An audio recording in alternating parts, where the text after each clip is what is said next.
My name is Dorothy. I'm 85 years old, and I need to tell you something I've been carrying for 3 years now. Something that burns in my chest every single morning when I wake up and reach over to his side of the bed. It's cold over there. It's been cold for 3 years. My husband Harold passed away 3 years ago. Went in his sleep, just laid down and never got up. The doctor said it was his heart. I say it was me, not on purpose, not out of meanness. I just always figured he'd be there, that he was permanent, that I could say something kind to him tomorrow. And today, it was fine to complain. Tomorrow never came. We were married for 53 years. 53? I don't even know how to explain to you what that is. 53 years with one person. It's not just a long time, it is your life. He was there when my mother died, there when our kids were born, there when I got so sick that one winter I thought I wasn't going to make it. He was always there. And me, I was there too. But I wasn't really there. You know how that happens. The person is right in front of you every single day. You eat at the same table, you sleep in the same bed, and somehow you stop seeing them. They just become part of the furniture, like the couch, like the kitchen wall, just there. Harold was a quiet man, never raised his voice, never started a fight. And honestly, that used to drive me crazy. I'd say something sharp to him, and he'd just look at me, those kind eyes of his, a little sad, and he'd say, real soft, okay, Dot, okay. That's it, just okay. And I'd get even more irritated. I'd think, say something back, fight with me, show me you care. But he never did. He just went right back to whatever he was doing. Every morning he got up before me, put the coffee on, let the dog out. In the winter, he'd go warm up the car before I had to get in it. Never said a word about it. Never once said, look what I did for you. And me, I only noticed the things he did wrong. He'd come back from the grocery store with the wrong brand of something. Harold, I always get the Heinz. Why do you keep buying the other one? He'd fix a leaky faucet and it still dripped a little. You had one job. He'd settle into his recliner to watch his baseball game, and I'd sigh loud enough for him to hear. I'm telling you this, and I'm ashamed. Not embarrassed, ashamed. The deep kind. The kind that doesn't go away. He never once said to me, Dot, that hurt. Not once. Maybe if he had, I would have listened. Probably not. I was so sure I was right. I cooked, I cleaned. I kept that house running. I figured I had earned the right to speak my mind. I had the right, like love is about rights. If this video means something to you, hit the like button, please. Not for me, so that someone else might see it. Maybe somebody needs to hear this today and leave a comment telling me where you're watching from. I'd really love to know how far these words are traveling. The last year before he died, Harold slowed down, sat down to rest more than he used to. I noticed, but I didn't really notice. I told myself it was just age. We were both getting older. Sometimes in the evenings, he'd sit at the kitchen table and just stare out the window. I'd ask him, what are you thinking about? He'd say, oh, nothing, just thinking. I never asked what. I didn't have the time or didn't make it. Now I would give anything to sit down and ask, to let him tell me, to just be quiet next to him for one evening. Just quiet. When he passed, the first few days I walked around the house and couldn't figure out what was wrong. Then I figured it out. The silence was different. Before, even when we weren't talking, the house was alive.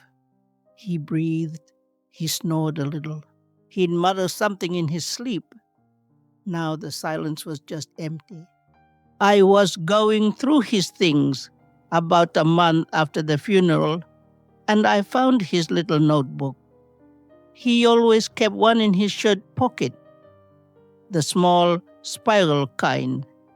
He'd write down whatever he needed to remember: grocery lists, things to fix around the house, phone numbers.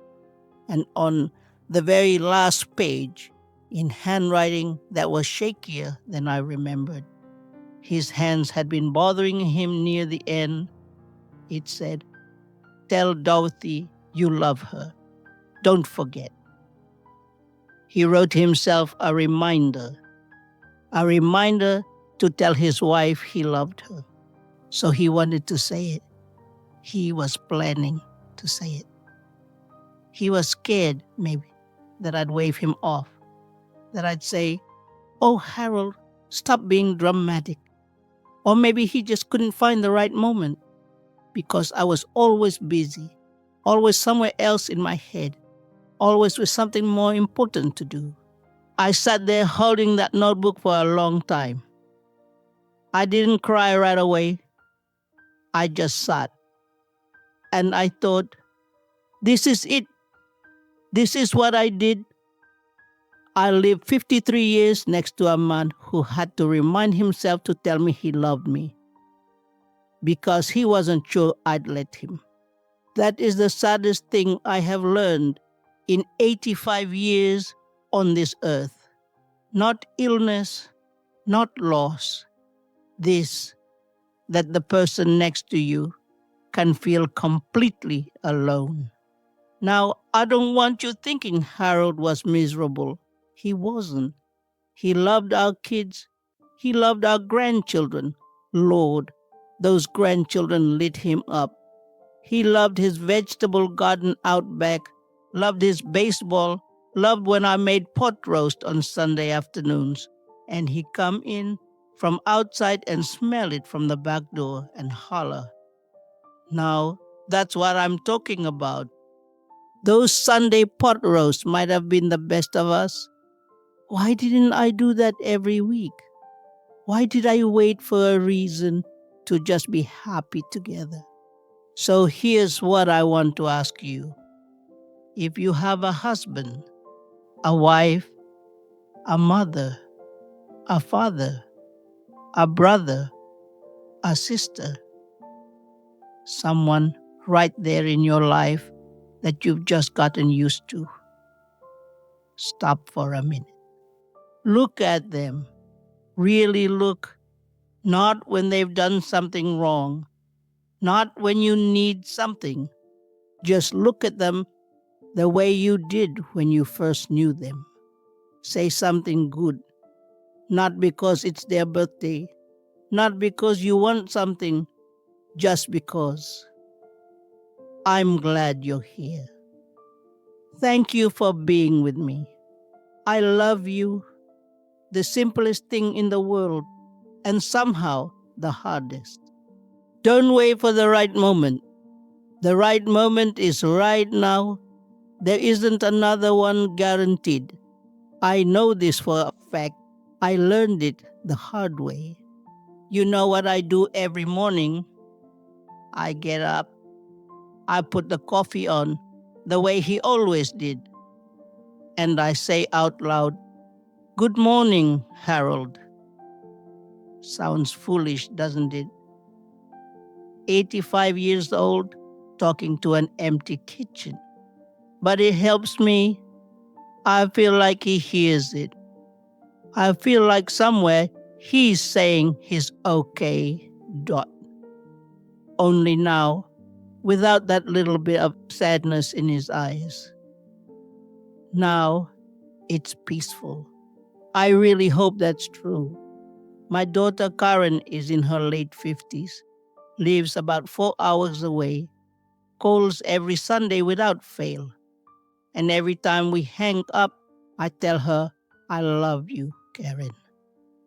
I never used to say it, figured she knew. Grown woman, mother herself. Why did she need to hear it from me? Now I say it every single time because I finally understand knowing and hearing are two different things. A person needs to hear it out loud from a real voice. Tell your people today, not tomorrow. If you watched this far, thank you.